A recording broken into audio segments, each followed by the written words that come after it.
अस्सलाम वालेकुम दोस्तों, क्या हाल है? खैरियत है? ठीक है तो भी असिया ठीक है।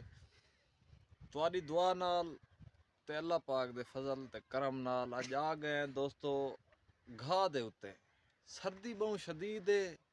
ये माजी भाई है साडा इयां के विलाग पहले पड़े ने दोस्तों को दसाऊं भाई घाह किवें औखा कपी ने सर्दी दे सरगे विच।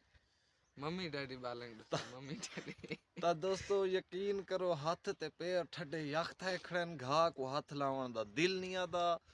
बस असा के चलो इतना वीडियो शूडियो थोड़ी जी बढ़ा के नु को गर्म शर्म थी वञूं वत मतां को घाह को हथ लावन दा दिल आख वञे। बिया दोस्तों तुसा सारे ठीक वे साडे माजी विलाग वाले चैनल को सब्सक्राइब करो, वॉच टाइम दो, फॉलो करो फेसबुक पेज खिंड गई गोदा खिंड बस टिकटॉक ते भी है सारा अकाउंट। ठीक है तरह है कैमरा घुनी में घुमा आई ने ता दोस्तों हुण असा कोशिश करें जितनी जल्दी